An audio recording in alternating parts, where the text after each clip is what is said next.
He said, and this is kind of something that stuck with me, he said, a good recording engineer can make a Wallensack sound good. And I was like, what's a Wallensack? I've got to ask about that. What is that, the old tape machine or something? Yeah. Evidently it wasn't good, or he wouldn't have used that in his... I know what a hacky sack is.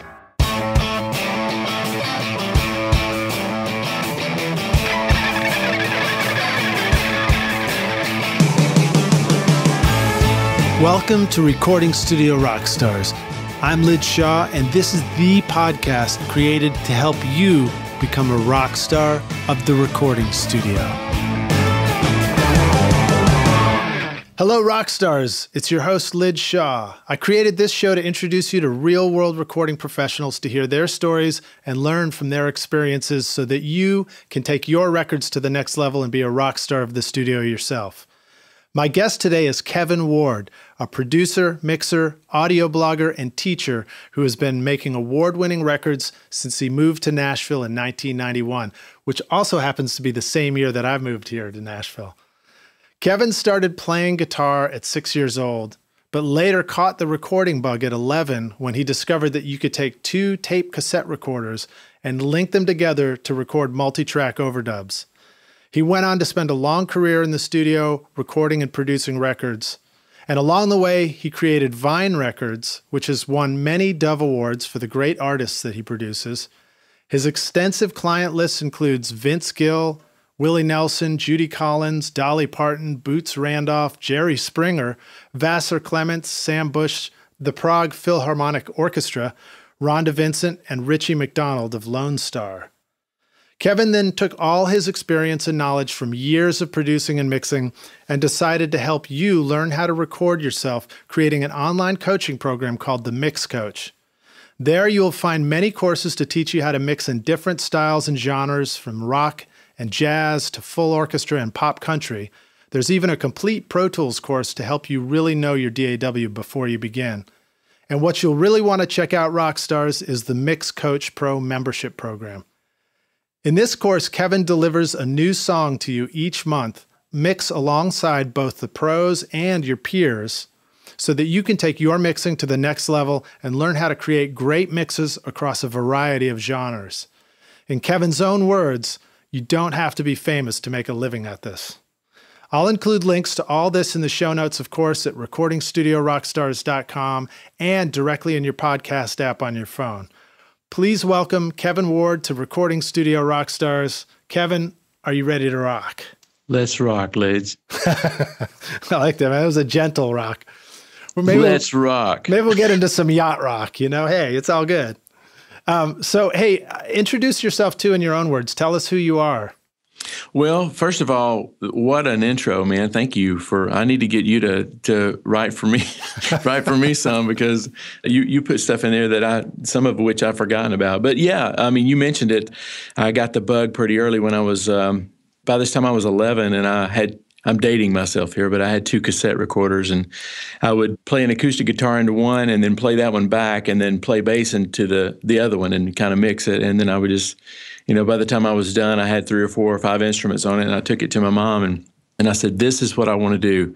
I want to record like this. So ever since then, I've made my decisions based on whether or not I would get the opportunity to be in a recording studio. I would read magazines back in, EQ and Mix and all of those magazines that, I was just a kid. I couldn't even get my hands on some of them, but I stored up a bunch of good questions. And I was in Asheville, North Carolina at a studio, and I remember thinking, this is my chance to ask a real recording engineer some of these questions. And I remember the question I asked was like, what's the difference between +4 and -10, and does it have anything to do with balanced and unbalanced cables? And the guy looked at me like, wow, you know what that stuff is. He said, are you interested in doing something like this? And I said, absolutely, man. And he said, well, I'll be leaving for Full Sail in a few months, and I need to hire a replacement. Would you be interested? And I said, it was like almost, I teared up a little bit probably because, by this time I was 20 and I'd been working on it for a while. But anyway, I worked in Asheville at a studio called Crossroads. I got some great experience there. I would record pretty much a record a week sometimes more than that. I was just telling my intern that, when I first started, we would cut tracks, 10 tracks on Monday. We would sing 10 songs on Tuesday, and usually we would mix on Thursday. And sometimes if you had a lot of money, you would spend 2 days on vocals. That's awesome. That's great. It just kind of ingrained a good work ethic and a really knowing what was important to people from doing projects like that. I think a lot of people, we can talk about this probably later on in the show, but I realized pretty quick that these people that I was recording probably weren't going to be, dinner table type names that you would mention every night, but they were recording with every bit of savings that they could scrape up and their only week off. And so I tried my best not to treat it any less than that, less important than them. So I'm glad you brought that up, because I remember seeing that on your website and hearing you talk about that on a video. And I think that is so key. I try and teach that to my interns here at the studio. It's something that I only really realized after I created my own studio and started working really with independent artists, because you start to see that how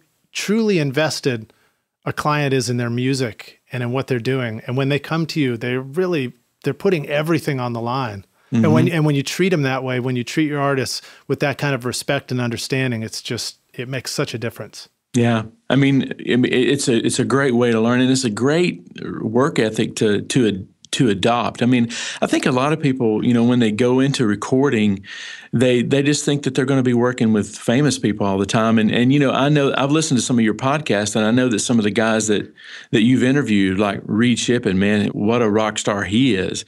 And, but I'll bet you if you ask him, well, I don't know about him. It seems like, he just puts out one hit after the other. But guys like me, my claim to fame, I guess, is that I've been able to make a living here in Nashville and really recording, except for the names that you mentioned in the intro, most of your listeners have probably never heard of and never will hear of. But yet they come back to me year after year and get me to, work on them, because I try my best every time to treat their product as important.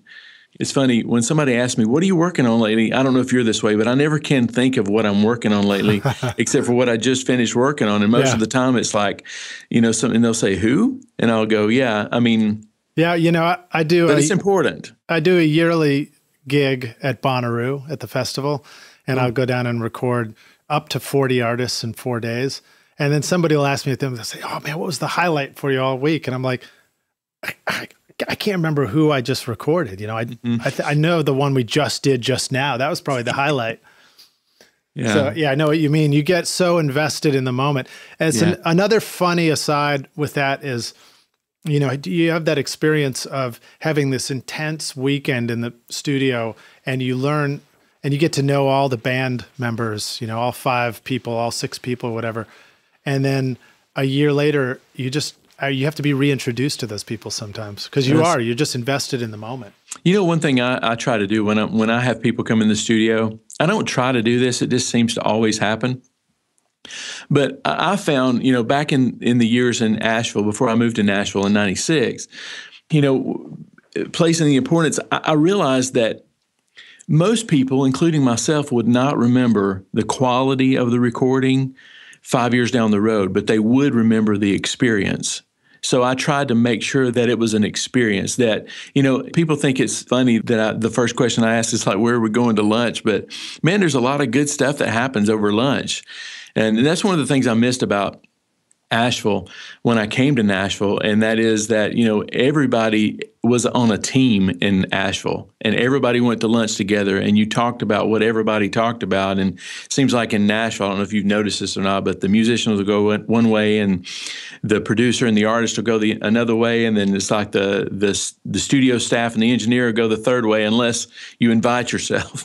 Yeah, but that's interesting. I have a little different experience here, but I know what you're talking about, and I have seen that, because Nashville does have, kind of I don't want to say factory mentality in a negative way, but that everybody gathers together in a studio. And like you say, there's session musicians, there's a producer and the engineer, there's the songwriters. And so they do come together for those 4 hours, and they might go off and do other things. But here, what we like to do is I try to train the interns to, and I mean this in a positive way, but teach them the importance of keeping everybody together for lunch. It's funny that you bring that up because that's one of our policies here is one of us will ask everybody what they want at about 11:30. And then the band, they're not thinking about lunch. They're like, are you kidding? We're just getting rolling. Who's talking about lunch, But what happens is they'll finish that first take, the second take, and then right when they didn't realize they were hungry in the middle of the day, food just appears. And we'll set it up on TV trays and everybody sits around. And so we don't lose any time because like you said, the value and the investment on the artist part is they're putting everything into being here, and they don't want to take 2 hours off in the middle of the day necessarily, but we do. I'm glad you brought it up. That's a cool thing, man. I mean, and people, your artists, and even the musicians, as mundane, I guess, as it can be, just playing every day. They'll remember the experience of having food catered in or getting to know the artists they're working for. Because, a lot of times when people come to Nashville, I mean, there could be no bigger star than that studio musician that's playing on the record, and going to eat lunch with them is a bonus. You know what? The intern could be the biggest star in the room. Exactly. So I love to emphasize the experience. Well, so Kevin, can you start us off on this podcast with an inspirational quote? I mean, you've given us a couple already and they come from you. What else have you got for us? Well, when I was in college, man, I got to, somebody gave me a copied tape of a guy named Zig Ziglar. Oh, yeah. And he said something when I was first trying to get started on my career. And I guess this shaped me a lot, but he says, you can have everything in life you want if you just help enough other people get what they want.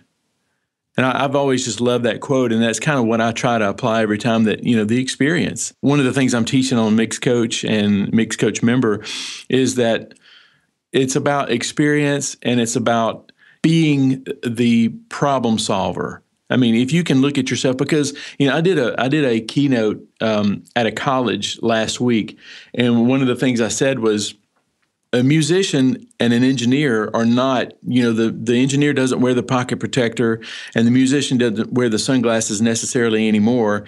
It's pretty much, we do what we have to do to make music. And a lot of times, the engineer is the musician is the engineer. So we have to kind of be in the role of being a problem solver, whatever that is. If somebody needs coffee, solve that problem. Or if they're hungry, solve that problem. Or if they need their vocals to sound better than they are and it's not the microphone, if you know what I mean, solve that problem too. That's so wise. I wonder if that's a little bit of a Nashville thing too, because one of our shared experiences here is that we're almost always working with live musicians, real people playing music together with, just really simple problems sometimes, like where am I going to set my foot, that kind of thing. Like, how am I going to not be tangled by this cable? And I think that often we might think that the solution to making a great record is some fancy new piece of gear or some plug-in or something that we don't have, when in fact, the greatest difference between a bad guitar part and a great guitar part might just simply be the fact that you came out and showed them that you had another chair to sit in. Yeah. Well, what's funny? I actually gave 2 keynotes last week. The first keynote was to a bunch of instructors or jazz teachers. It was at the end of a jazz festival that they had. And my question was, why aren't you recording more? They all are in front of live bands every day, so why aren't you recording? And one of the in my imagination, one of the holdbacks were, I don't have the equipment. So I did something kind of funny, which you may appreciate, and it goes along with what you just said. I've got a mic shop, U47, which is kind of renowned in Nashville as being one of the best new stock, or new U47s you can get. So I took my acoustic guitar and I got in front of that U47, which is sometimes a go-to on acoustic guitar. It just sounds great. And then I took my iPhone and put it right underneath it and recorded the same pass with both microphones. And I put it in my keynote and I said, okay, so which one of these is a $5,000 mic run through a $2,000 interface, then run through a $1,000 DAW, and which one is the really expensive one and is recorded on the iPhone? And do you know that both of the people that had the courage to try to guessed it wrong? They chose the iPhone every time. So it's not really the gear, it's the ear. It's how you develop your ear into knowing what the sound you want. Because one of my mentors, Kevin McManus, I don't know if you know him or not, but he had a studio called Oak Valley. He's still a dear friend of mine. And he said, and this is kind of something that stuck with me. He said, a good recording engineer can make a Wallensack sound good. And I was like, what's a Wallensack? I've got to ask about that. What is that, the old tape machine or something? Yeah. Evidently it wasn't good, or he wouldn't have used that in his. I know what a hacky sack is. Well, it probably sounds better than a hacky sack too. Well, that's so cool, man. Yeah, I was going to say, when they give you the excuse of not having the gear, did you say, hold your phone up? Okay, there you go. Yeah, exactly. Get everybody in the room to do it. And I agree with you. I love recording on my phone. Recently, I started wanting to come down to the studio and remove the obstacle of the gear in the studio from being between me and writing a song idea. So I said, well, I've got this app, multi-track app on my phone. I'm just going to plug headphones into that and set my phone on my lap while I play drums, and then set the phone on the guitar amp while I play guitar. And I won't say that it really sounded like a record yet, but it did sound really cool, and it caused me to make music. Right. That's awesome. I'd love to hear that. Could you get that to me? Sure, man. I'll send it to you. I would love to hear it. Seriously. You just got to forgive my attempts at sounding like the Meters. That's all. I don't quite have the funky groove. Yeah, so you didn't have like Melodyne and Beat Detective on your phone? They don't have that yet? No, not yet. I wish they, well, I don't know if I wish they would, but I remember the T-Pain app where you could make yourself sound auto-tune. It was pretty cool. I remember. Well, so Kevin, share with us a great story about an important failure for you. Oh, wow. You've had a long career. You've been doing a lot of records. What was a time? I mean, somebody watching you now might think, Kevin really knows what he's doing. He knows it all. He doesn't have the struggles that I do. Well, man, I mean, when you told me you would probably ask this question, I've been thinking about it. And I guess I couldn't think of any epic fails, but I think it's because I fail so much that I don't even notice it anymore. But in the effort of getting stuff done and trying to make the next guy look better, I don't really even take it into account. But I can tell you something. I don't know if you can call this a fail or not, but something I wish I would have adopted a little earlier on, and that is I wish I would have thought more like a songwriter, because I think we all kind of have that ability inside us. And if you think about it, Liz, I mean, if you think Nashville would not operate without a songwriter. And a lot of times the songwriters, they're the people to go to. Those are the people that get the best opportunities. And I wish sometimes that I would have not said when I first moved to Nashville that, even though I believe you should be kind of focused toward one direction, sometimes you just have to adapt. And I wish on those times where people are having trouble with a line, I wish I would have chimed in and kind of became more of a songwriter and, creating music from that early stage instead of trying to craft it in a later stage. Well, you think it was that fear of the expression, a word is a third? I just heard that recently in Nashville, the idea that if you contribute a word to a song, somehow you now own a third of the song. Well, I mean, that is the case. And, but we didn't, can you imagine like in your first high school band, college band, hanging out with your friends, if you worried about stuff like that, you never would have even picked up a guitar and played your first song. Yeah. That's one of the things I've noticed, in trying to define, what most people's obstacles are into getting into music and creating music. And some of it's the, fact that they don't think they have the right gear. And some of it, if you do this long enough, of course, you work with songwriters and musicians, or creative people, I guess I should say, like us and songwriters. Sometimes we have this savior syndrome, is what I call it on my website, in the fact that we'll write one song and go, if so-and-so could just hear this song, I know. And I used to say it myself. And I think a lot of people define, sometimes they'll do one mix and go, man, I've been mixing on this thing for 3 years. And I'm like, dude, this is the first song. It's a numbers game. You don't even realize what you did wrong until you finish the song and put it out and call it done. I'm sure you've heard stuff on the radio where you'd like, oh man, I wish I had one more shot at that. But, one of the things I learned from another one of my mentors, Jermaine Griggs, he said, done is better than perfect. And I'll have to agree. And one other quote, I'm banging up on the quotes here, but Andy Stanley, he's a pastor in Atlanta.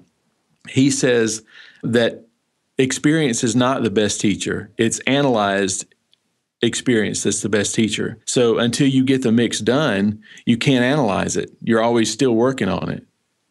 Yeah, that's a great tip. I mean, there are so many opportunities for us to get stuck on whatever it is that we're working on.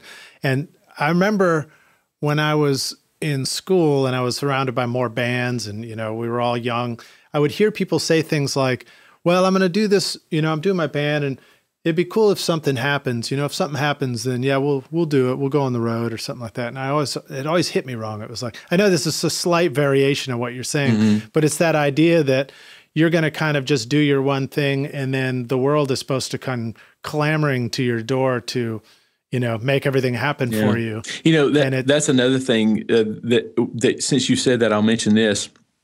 A lot of people think that they can buy one plug-in or buy one mic or set their studio up in a certain area, move to Nashville or whatever. And what I teach is that if it were one thing that made you good at what you did, then everybody would just go to Sweetwater or whatever and buy that one thing, and then we'd all be in the same place again. But thank God it's not one thing that you do. It's the 1,000 little things that you do that if you took away one or even a dozen of them, nobody would barely notice. But it's the 100 or 1,000 little things that you do that defines who you are and, whether people like you or not.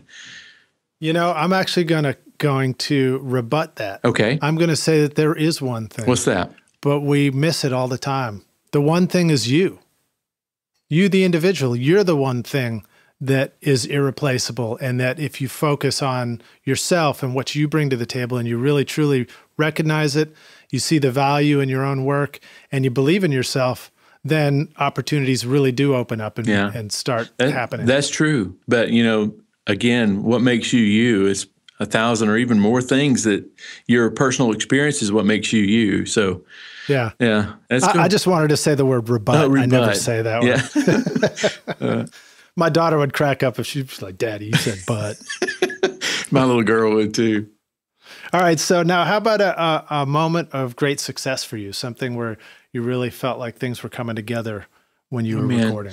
I had trouble with this too, because I don't know, it seems like some of the things that you do that are big don't feel like successes while you're doing them. Nobody realizes, even yourself don't even know that you're doing it. But I have to say that when I started kind of taking on the role of a teacher and a mentor to mixers and musicians and, studios and things like that, I had to drop the whole secrecy thing. Like, back in the day, even as little as 5 years ago, some of the big mixers wouldn't tell you any of their tricks, and it was all guarded.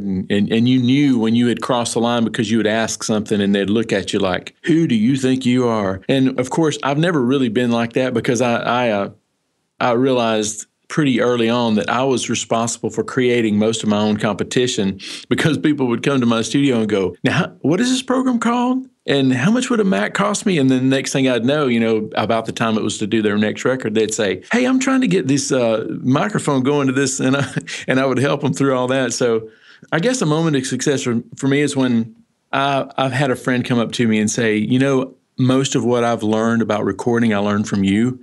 And that was such I read a book called The E-Myth.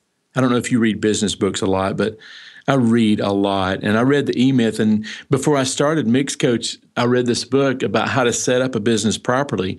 And one of the things he said was, imagine yourself in a room with all your friends. They're all very well dressed. They're all talking about you. The only thing is that you are in the middle of the room, but you're, in a coffin, you're dead. What do you want your friends to say about you after you're gone? And I realized that I didn't care if they said that, man, gonna miss Kevin, and he got such a great kick sound. I can't believe he's gone. I would rather them say, I hung out with Kevin for 5 minutes and he inspired me to do such and such, or he's the one that pushed me to do this, or he's the one that gave me the idea to do that. So I guess every time somebody comes up and says something like that to me, it's like you're getting there, you know? Yeah.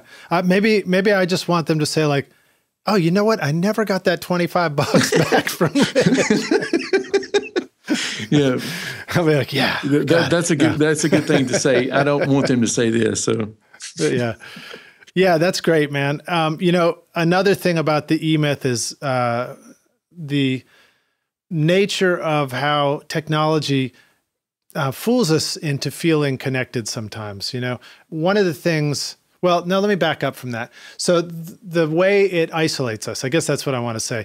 We have our computers, we can all go off. Your client who maybe took their computer home now isn't necessarily in the studio with you. And sometimes we forget the value of getting together with people and getting into the studio to play together. And we think we might go off and do it on our own. Or we say to ourselves, you know, I can record all the parts myself and do it. And then you do that and then you go have lunch by yourself and you realize you're like, well, this isn't quite as much fun as being around all my friends.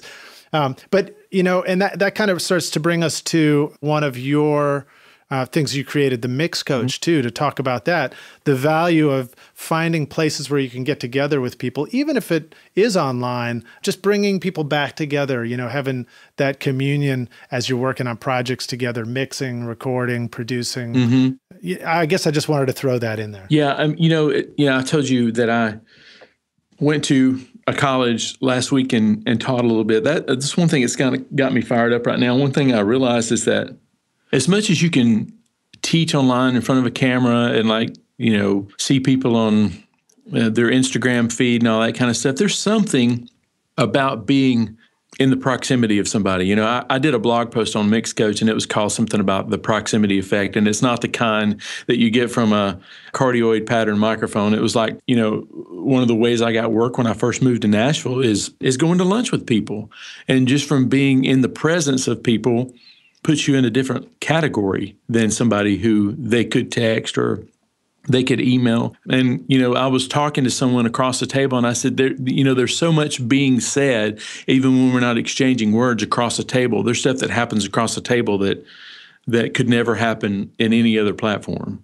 Yeah, I agree with you. I mean, lunch is, I've said this before on the podcast too, but lunch is my number one place to meet with people. I'm going to have lunch anyway. So in fact, I've got somebody that I'm going to be meeting with, you know, having a lunch meeting with after we finish this podcast. And I agree. There is something about the internet that we might be creating ways to teach other people and share from the studio, but doing it by ourselves and creating a video and doing a mix. There might be opportunities where we want to learn from somebody about the studio and we're watching them do a pre-recorded video. But every time I have a chance to do an interactive podcast interview like this or do a webinar where I'm interacting and there's live Q&A, I really love that stuff. There's something wonderful about just knowing that other people are on the other end of the line. Right. Well, so tell us about Mix Coach Pro, because I know that is a big part of what you do there. That's an element to it, is that there's that community interaction. Right. What do we need to know? What should we know about the Mix Coach Pro? And I mean, it's a community of guys that want to learn to mix different styles of music, and you know, and like I said a few minutes ago, you know, you can't mix one song and really call yourself a mixing engineer. You kind of have to mix a lot of songs. And, you know, I mix a lot of gospel music, and a lot of people won't, you know, they may discount gospel music as one genre, but in reality, you know, gospel music covers, I mean, on one record, for example, I may mix a huge orchestra, like a 100-piece orchestra and a rhythm section at the same time, which is a very challenging mix. And then the very next mix may be an a cappella song with, 20 tracks of vocals. And then the very next mix may be a bluegrass style with an acoustic bass and all acoustic instruments. And so all those different genres in one genre is something that I realized that, hey, I know the differences between these genres and what this guy wants to hear because he's bluegrass and what this guy wants to hear because he's rock. And I kind of wanted to, you know, be able to impart that on people. So I started Mix Coach Member a few years ago, and every month we get a new song to mix, usually something that I'm working on or have worked on. And then I'll, you know, either me or John or one of my other, you know, awesome coaches will go through and do a tutorial, and, you know, and then we offer the opportunity to submit that song and let one of our guys give you a video feedback, which I think is probably the most valuable part of it, is how good the community is and the feedback that they give. Because when I started it, again, I didn't want to hold anything back. So, and I think that is either I've attracted those kind of people that are just generous with knowledge, because, to be honest with you, I've improved as a mixer from surrounding myself with people who are so on fire about mixing. So it's been good for me too. Yeah, I mean, one of the things I say is the best way to learn is to teach, right? Mm-hmm, exactly. Well, so now as a member of Mix Coach, now let me make sure I've got the term right. It's Mix Coach Pro or Mix Coach Pro member? Mix Coach Member is what it's called. If you go to Mix Coach Member, you can find it, but you can find it on my website, or you can put a link to it if it's easier for people to remember. Put a link to it on your website too. Okay, I'll do that for sure. Thank you. So if somebody's a member of that, they are getting multi-tracks delivered to them every month. They're learning about the mix that you do, and they get an opportunity to mix it themselves and submit their mix to you or one of the coaches for feedback. So that's very cool. Yeah, I mean, that's not included in the membership, because I wouldn't want to charge everybody for that every month, because not everybody's ready to commit to turning in a mix every month. So it's a small upcharge, but it's negligible actually for what you get from it. Because I was reading an email last night that, I love reading email, but my purpose here, I love reading emails where people saying, man, I learned this because you put it up here on Mix Coach. And so that's cool. So you've created it in a way that you can join as a member and you can get the monthly stuff. But then if you want to take it to another level, you've got different tiers. Right. There's a couple of tiers that you can go up. Yeah, actually. Yeah. Cool, man. Now, I know you were also telling me about some great free resources on your website as well for people who are just getting started and want to learn more about mixing. Yeah. I mean, one that I can think of, 5 things every great mixer knows. I mean, it's not a tutorial, really. It's really like me sitting down and going through 5 things that I think mixers ought to know, how to get work, one thing in particular, and it's toward the end, it's called what I call the American Idol effect. And it's like, how regardless, I mean, there's great resources on the web with, Graham Cochran and Joe Gilder and some of these other guys that are, doing some of the rock stars that you've interviewed. There's great resources out there, but it's very important that if you want to be a mixer, that you surround yourself with people that are going to hold your feet to the fire. Because your mom, have you ever watched American Idol on, in the first part of the season where people go in there and their mom has been telling them their whole life how awesome they are. And then there's this cold rush of cold water when they realize that they're in front of pros now, and the pros don't agree with their mom. And my point is, you've got to surround yourself with people that are going to, hold your feet to the fire, hold you accountable, ask if you could do this a little bit better. And that's one of the cool things about that. So on the 5 things every great mixer knows, that's one of the things that we cover. But, it's not a tutorial per se, but I have a ton of tutorials on YouTube. I've got a podcast and all that stuff. So there's a link to all that stuff I'll send you all that stuff, when you sign up, for the mailing list. Yeah. Cool. I'm going to go on a tiny tangent here, but you talking about that process of being in front of pros and then your pros don't see it the way your mom did. It reminded me of my first experiences here in Nashville. I came here, I was around these people who were very serious about recording. And the first thing I did, I think my first reaction was to sort of put myself away a little bit. The stuff that I loved doing before and the recordings that I was so excited about, I felt kind of guilty about them being surrounded by so much great stuff. And while I think that's okay initially, and it's certainly great to learn all these great skills from people who are really talented, I find that later on in my career and everything, I want to dig that back out again, bring out the stuff that got me excited about recording music in the first place. So I've sort of witnessed that it's a cycle. It's like you start out with excitement, and then you go to school and you get a little bit quiet and shy. And in the end, as you learn all the techniques and the tools, ultimately you need to come back out of your shell and really show the world who you are and what your original voice is. I found a quote that Al Schmidt said, and I put it on my blog a few weeks ago, and it was talking about, nobody really buys a record because they like the snare, which I don't know if it's 100% true, because I know that I've bought records because of drum sounds and things like that. But I think it's because the drum sounds made me feel some kind of an emotion. And I feel like the ultimate role of a mixer is to squeeze out every bit of emotion that you can in a song. And sometimes it's the snare drum, sometimes it's the vocal. And like, I was watching the Grammys a little while ago, this year's Grammys. And I remember sitting there and it was when the a cappella group and Stevie Wonder was singing. I remember getting misty over that, and I couldn't help think to myself, this is why I wanted to do music, because it made me feel this way. And I think sometimes we almost trim it down to a business and all that kind of thing when the real essence of it is trying to make people feel something. And I think I tell people all the time, the ultimate expression of whether they like your song is whether or not they move. And it couldn't be a dance. It could be a raised hand. It could be bobbing your head, like that Saturday Night Live guy that did anyway. I remember one time in the studio, there was, I was doing a record, and there was a short turnaround going into the final chorus, and it was like a Western thing. It was kind of like a cowboy thing, and the hook was down, and every time, done with a baritone guitar, doubled with a Telecaster, and every time that part came up, I just like took my hand like I had a cowboy hat on, and I went, whoa, or something like that, and I thought, man, for a song like this to make me want to move, as jaded as I could be, that's an accomplishment to get somebody to move. Indeed. I love it when you get excited in the studio. You just want to turn the speakers up louder.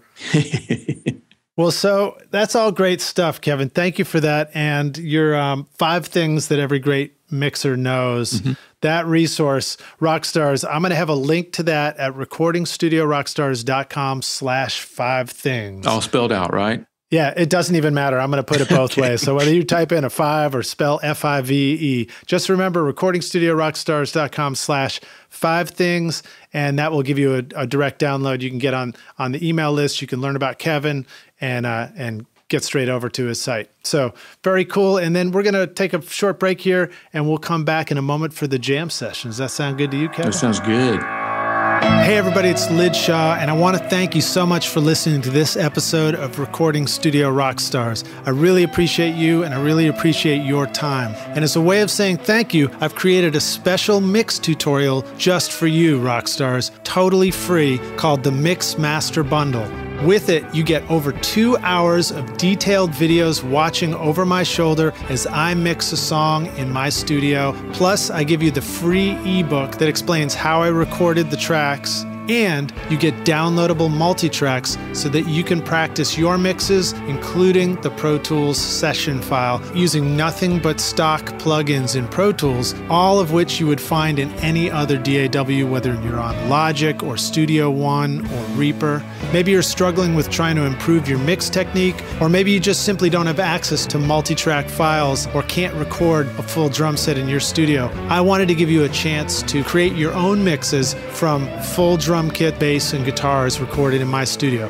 The song is called American Winter, and it's off my instrumental record Skadoosh, and it's all available for you totally free right now. All you need to do to get it is text Mix Master Bundle to 33444, and I'll send it directly to your email. Again, that's Mix Master Bundle with no space to 33444, or you can go directly to mixmasterbundle.com, enter your email, and I'll send all the files directly to you.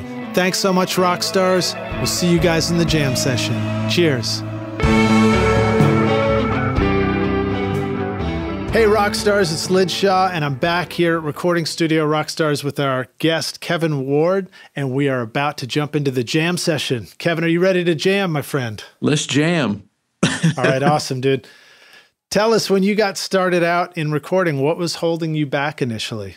Well, I guess it depends on when I basically consider getting myself recording. I mean, because I considered myself a recording engineer at 11 when I had 2 tape recorders. But I think probably... It sounded like nothing was holding you back at 11. Well, really the only thing was just being in the proximity of of fast growth. And that's, having, like I said before, having people around you that, I think there's a quote, I think it's in the 5 Things Every Great Mixer Knows, that video series that we talked about. There's a tweet in there that says, if you want to get good, you got to surround yourself with clients who require more, producers that require more, people that need more, because as they need more, you deliver more just kind of by instinct, so being around people that are a catalyst for fast growth, that's important. I like it, man. I like it. And not only that, but my 10-year-old daughter just told me she learned the word catalyst this week. So oh, cool. Another good word on the podcast. All right. So share with us, Kevin, some of the best advice you remember receiving. Back in Nashville, there was a mentor that I had. His name was Eddie Swan. And I remember him saying, if it sounds good, it is good. And I thought, man, that's about as bottom line as you can get. We talked about the iPhone and the U47. If it sounds good, it is good. Yeah, your ears are the final judgment of whether or not it's a good choice. Right. Oh, and I suppose somebody else's ears too, if you're trying to sell it to them. The person writing the check, their ears matters a little bit, I guess. That's great. All right. Now, how about a favorite recording tip, hack, or secret sauce, something that our rock stars could use right now? Okay. There's several things that I cover on some YouTube videos, but the ones that I can think of instantly, do you mind if I say a couple? Yeah. Okay. Please. Okay. I know that the listeners will love to hear some one specifics. thing that I've noticed that happened to me is that what you mix last, you mix loudest.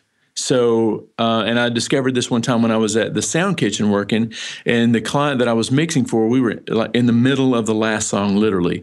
And they said, hey, is it too late to get a harmonica overdub on this? And I said, problem solver here. No, I'll make a call right now. So we got Terry McMillan to come in. Do you remember Terry McMillan? I don't think I've worked with him now. He was phenomenal musician. But anyway, I got him to come in. He's one of those guys that just brightens the room just by being there. And nice. So he did his harmonica overdub, and then here I am trying to make this harmonica fit in with the mix, and I'm like, why can't I get this harmonica to sit in the mix right? And I realized right then is what I was mixing last, I was mixing loudest. So I was making the harmonica trump the vocal. So now I teach my guys to mix backwards and make what's last be the most important thing. So in Nashville, usually singer-songwriter town, you want to make the lead vocal last. So I'll mix the drums, the bass, the guitars, and then the keyboards, and then I'll just kind of make sure that's all sounding good, and then I'll put backer vocals, and then I'll put lead vocal in there, and that puts everything in the right perspective, and it makes you achieve a good balance on a mix really quick. Yeah, that's interesting. I have noticed that when I build the band and I make everything slamming and rocking, sometimes it's challenging to get the vocal to sit out on top, or maybe I haven't left enough headroom for myself. Mm-hmm.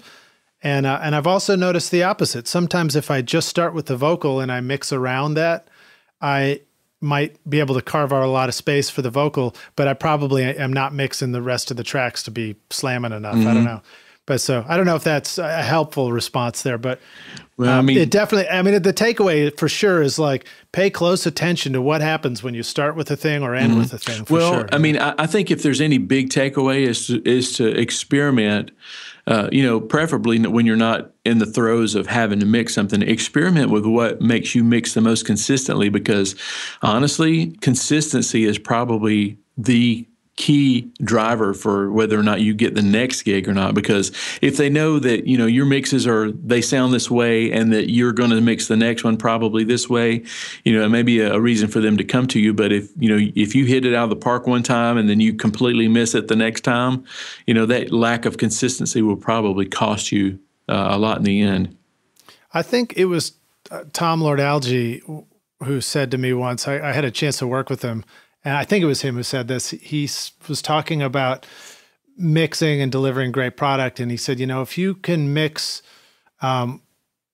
well, people will really like it. If you can mix well a lot of the time, then you can make good money mixing. Mm-hmm. But if you can mix great all the time, then you can make great money mixing, like the same point is it's just essentially that if you can consistently deliver great quality, then that will really just shoot you to the top. And let me add just a little addendum to that too. Tom and Chris are some of my favorite mixers, and I'll guarantee you that if you were to watch them any 2 days in a row or any 2 given days, they're going to have rituals and routines that they go through, and this art, air quote here, this art of mixing is a lot about 80% or 90% ritual and 10% creativity. And you build a ritual into practice, which is, another reason that I started Mix Coach, is that this is a chance for people to practice and get good at something. So when somebody comes to them and say, hey, can you mix this bluegrass song? You go, yeah, I can. And then you've already got templates, you've got, things kind of that you've built yourself. So ritual. That's huge. That's huge, man. Every opportunity I've ever had to be in a studio or in a situation with a mentor and learning from somebody who's more experienced than me has been a huge leap for me. So I totally agree with you. Having an opportunity to come in from all the way across the world and be in a studio with you learning how to mix is going to be a great opportunity for somebody who's looking for that. Yeah.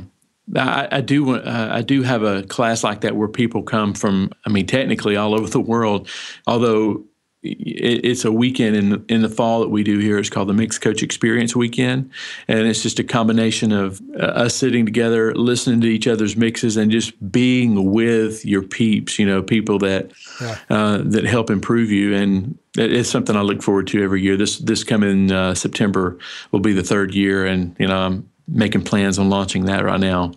Now, do the T-shirts for that say, "Are you experienced?" They should. Little Hendrix reference. Maybe I should get you to help me with my T-shirts. You're obviously creative with the T-shirts. I'll be glad to, man. I think I was telling you on our break that when I do Bonnaroo every year, I like to print up T-shirts, and my very old great friend Matt Fuller, who played drums in my band, he's out in LA. He does all the graphic design. But this year he did, it was our 11th year, and so he put a guitar knob in the middle of the shirt that goes to 11 from Spinal Tap. You had it modified then, right? Yeah. So, all right, we got a few more here, Kevin. Now tell us a great or a favorite hardware tool for the studio. Something, now this could be anything. You can think outside the box if you want, but something that every time you're in the studio, you're like, boy, I'm sure glad I've got this. This always makes life better in the studio. Well, I almost hesitate to say this because I don't want to discourage anybody.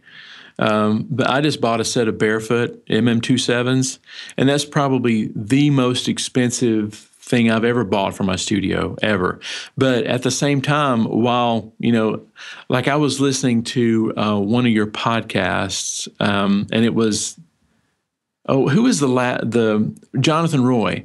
He said something like in his podcast about it's not about how expensive your speakers are, but just get to know those speakers. I agree with that wholeheartly. But you discovered that my podcast sounded so good on your Barefoot monitors. It really did. I thought no, it was so revelational because the low end there, and it was like, and I realized after I got them, I guess that one of the reasons I love to go, like every now and then I'll go to a friend of mine, Wayne Hahn, who's a producer. We will take a project to Capitol and mix in Capitol, one of Capitol's big rooms, like the C room usually. And they usually have these nice big monitors. And so it's not, a lot of people want to give a lot of credit to, doing the stem mixing or mixing, what's that, not mixing in the box, but mixing through a console and stuff. Yeah. I think the biggest thing is the types of speakers that those studios typically have.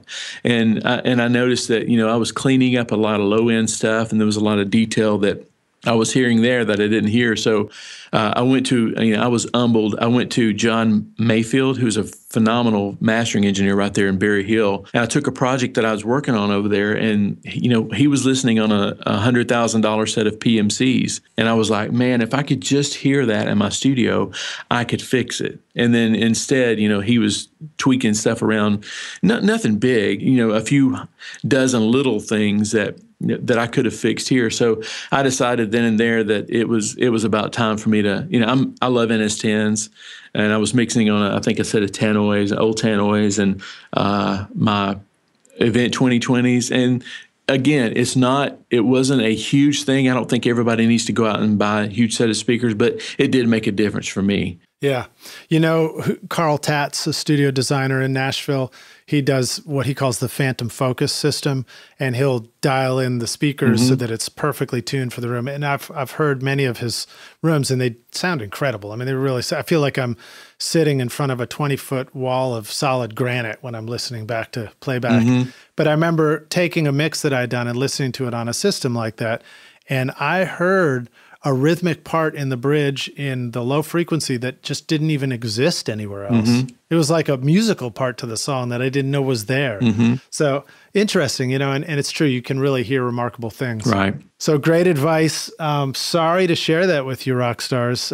Monitoring is a really important thing. I don't know that you need to go spend $20,000 on, the big, huge monitors just yet. No, but one thing that I teach, and this is in the 5 Things series of videos, is that really, if you have a laptop with a DAW on it and a good set of headphones, or a set of headphones that you trust and know how they sound, you're in business. You can do whatever you need to do. And for the longest time, I got a set of Grado headphones, which are still a little bit more top end, but the Sennheiser the Sennheiser is a 650s are great headphones. I had a set of $300 Sony headphones that I loved, and I noticed that Graham Cochran mentioned that what's his Andrew Sheps?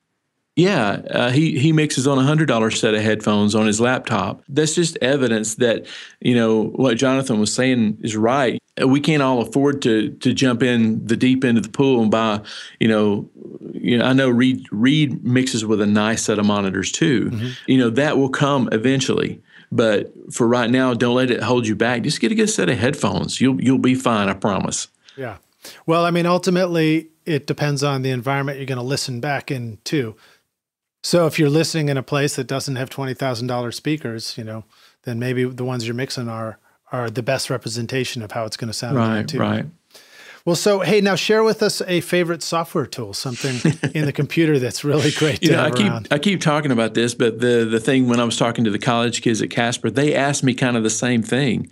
And I said, first of all, any mic, and that's when I referenced the U47. And because, any studio mic that you buy now, honestly, is going to be about as good as the next one, unless you've just got a lot of money to experiment. So, but software, in my opinion, you may roll your eyes, but Melodyne is unbelievable, because Melodyne can make a person, if you think about it this way, Melodyne can make a person sound better than the best mic, the best mic pre, the best compressor. If they're flat, it's just a really good recording of a flat singer.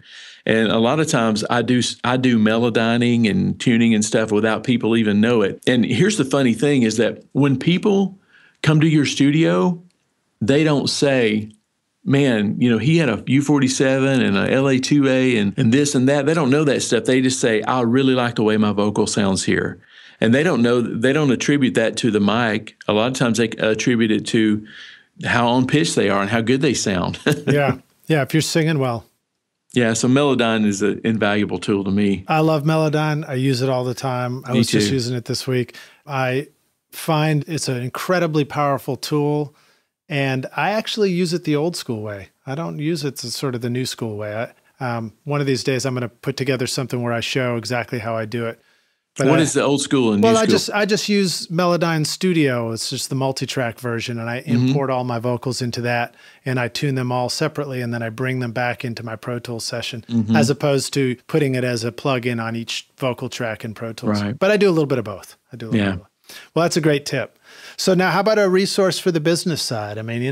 If we're going to keep doing this, if it's just a hobby, then it doesn't matter. But if we want to be able to make a living at this, we need to know something about how to make it sustainable. Oh, I don't know if I have any business tools that anybody would be interested in, really. I'm a geeky kind of blogger guy, so I use WordPress a lot and stuff. But, right now, I listen to a guy named Michael Hyatt right here in Nashville. He's a great resource for leaders. And really, if you're a recording engineer and you have a studio and you are kind of at the helm of helping people with their project, you are a leader. So really be a good resource. But he uses Evernote, And I've noticed I use Evernote a lot lately since I've been organizing it differently. Like when I find a cool video that I want to go back and watch later, I just share it in an Evernote notebook and tag it as read later. And then when I'm sitting at an airport waiting on a plane, I'll just pull up Evernote and pull up my read later tag. And then I can just read all that stuff because,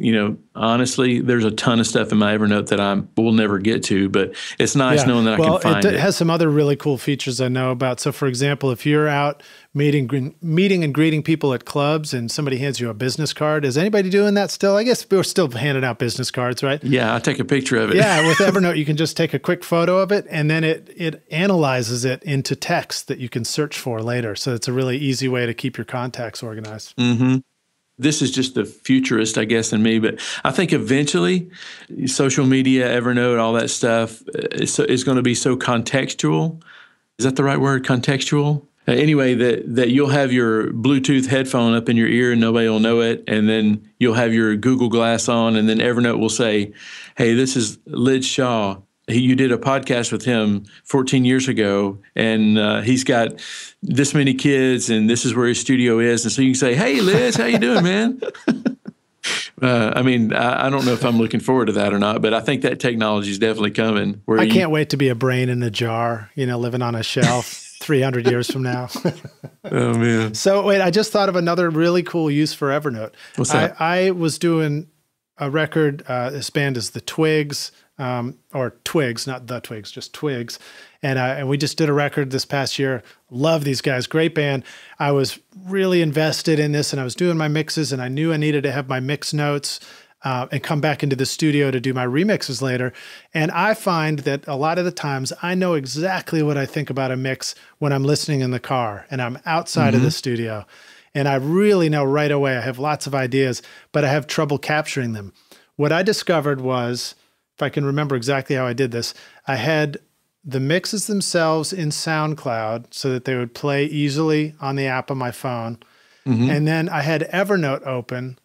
And if Evernote was the visible screen, now I got to be careful because I'm talking about driving and doing this, but this is the beauty is I figured out how to do this without causing an accident.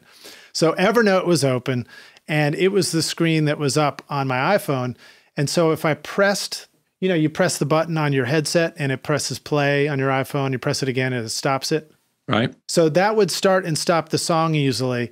And then all I had to do was just touch the microphone icon in Evernote and I could pause the song, touch it there and immediately speak the notes into Evernote through the same headset and then press the button again to stop the note taking and press it again to start the song. So it was like all I had to do was just press the button on my headset while I was driving. It was safe enough, right?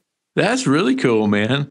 If I can say one more thing, this sparked something else in me. I use Dropbox a lot for, used to, I would burn a CD and take it out to the car, which was, and then I thought about, since my studio's in my home, I thought about, I should just run a cable from my studio through the headphone system over to my car so I can just use one of those cassette adapters. We're like parallel universes, you and I. Yeah.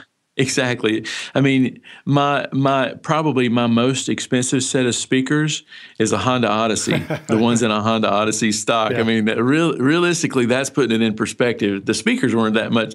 My Barefoots weren't that expensive compared to the Honda Odyssey. But I'm using Dropbox. I've got a folder in my Dropbox that I call Listen in Car. And I put it in the sidebar of my computer. So anytime I do a mix, I'll do an MP3 or MP4 or M4V or whatever that I'm using, and I'll drag it in that folder, and it syncs to my phone. And then by the time I can get to my car, I just pull up that folder, and all my mixes are there. And I listen to it just driving around in the car. That's been a kind of a game changer for me. So now here's another tip for you. Dropbox has recently added a comment section. So you can listen to it, and then you can just type in little comment text. But then you can't get into texting and driving, so you might have to pull over before you type it in.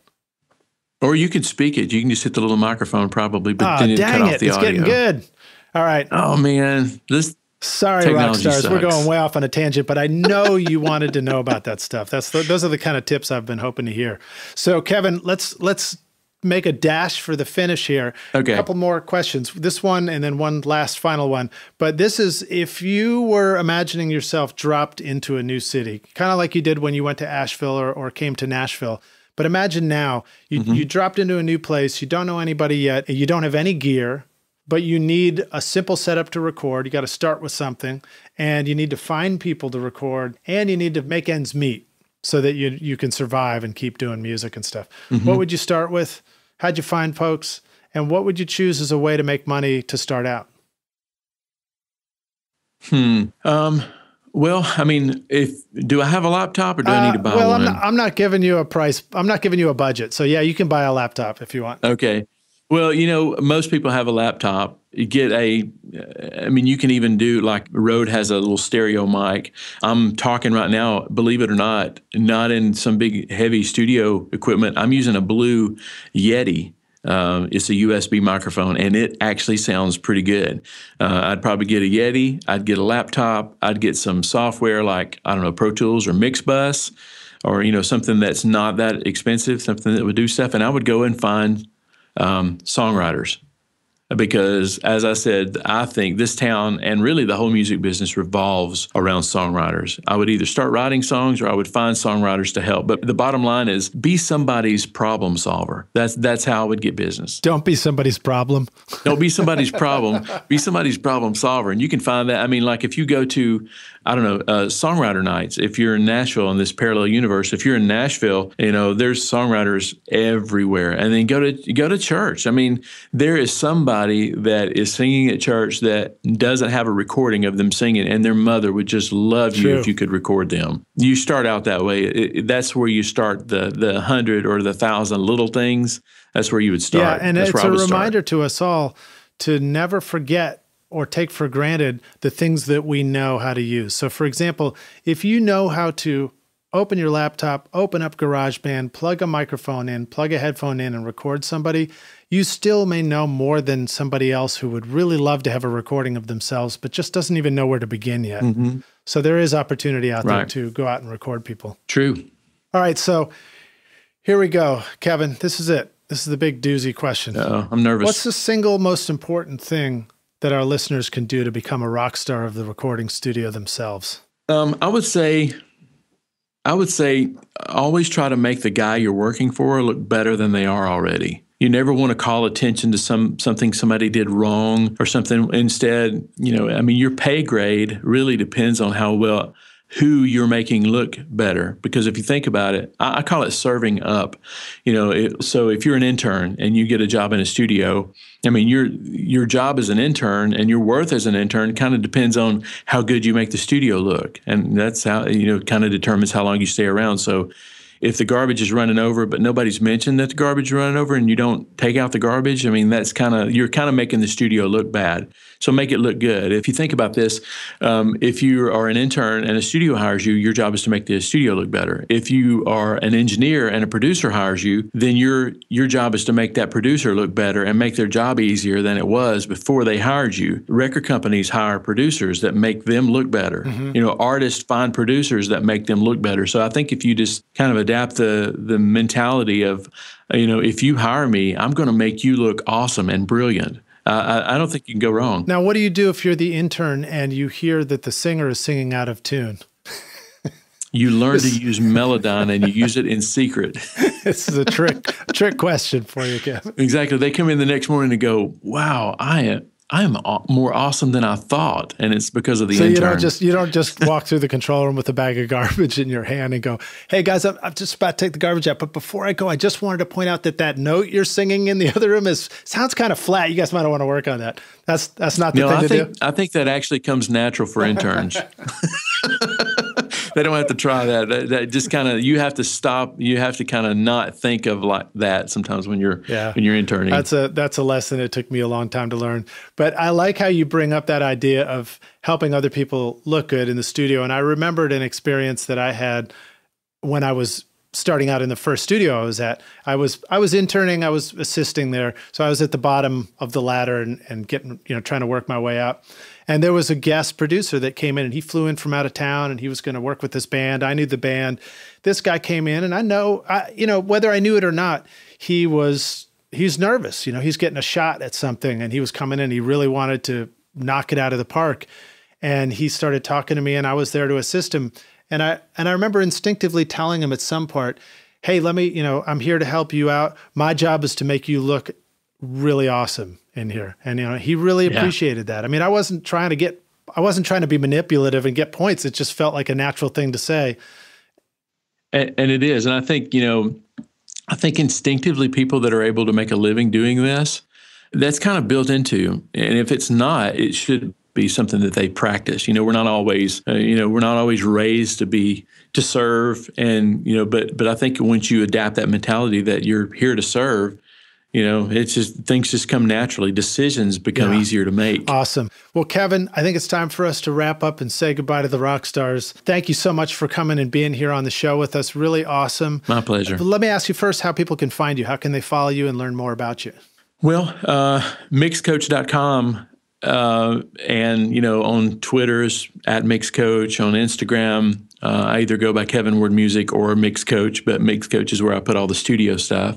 Facebook is Mix Coach. I mean, pretty much anything Mix Coach. Okay, cool. Awesome. And if you've come up with something that looks like a blender, you're on the wrong page, so keep looking. No, just kidding. So... Or a tennis shoe, because I noticed one time it was my coach one time. Oh, it was nice. some kind of tennis shoe thing. Nice, man. Well, you were talking about serving. I was thinking about tennis there too. See, it's just ingrained in me. All right. So, and then a reminder to you rock stars that Kevin's got a great free resource out there called 5 Things Every Great Mixer Knows. And I'm going to make a link for you at recordingstudiorockstars.com/5 things. So that'll just take you straight there. If you can remember that 5 things, then that'll take you right over to it. Use it if you want. Don't if you want. It's all good. Enjoy yourself. Well, Kevin, thank you for being here, man. Really a pleasure. Thank you for the privilege of doing this. I love to talk about this craft of recording and mixing. I appreciate it. Yeah, awesome. I look forward to meeting you in person. Here we are on Skype, the wonders of the internet, and I can't wait to come out to Murfreesboro and see your studio. How about lunch? Let's do it. Okay. You like Mexican? I love Mexican. Me too, man. That's what we eat all the time. Yeah. Done. Awesome. All right. Cheers. Gracias. See you around the studio. See you later. Thanks so much for listening to Recording Studio Rockstars. If you enjoyed the show and want to help make it better, please leave a rating and review on iTunes to help reach more people. You can click directly over to iTunes or go to recordingstudiorockstars.com/review for an easy explanation. And if you want more free content, all you have to do is text RS Rockstars to 33444. Again, that's RS Rockstars to 33444, and I'll keep you in the loop with articles, videos, and podcast updates. And I'll let you know about any upcoming giveaway offers, all totally free. Thanks for listening. I'm Lid Shaw, and this is Recording Studio Rockstars. Now, go make great music.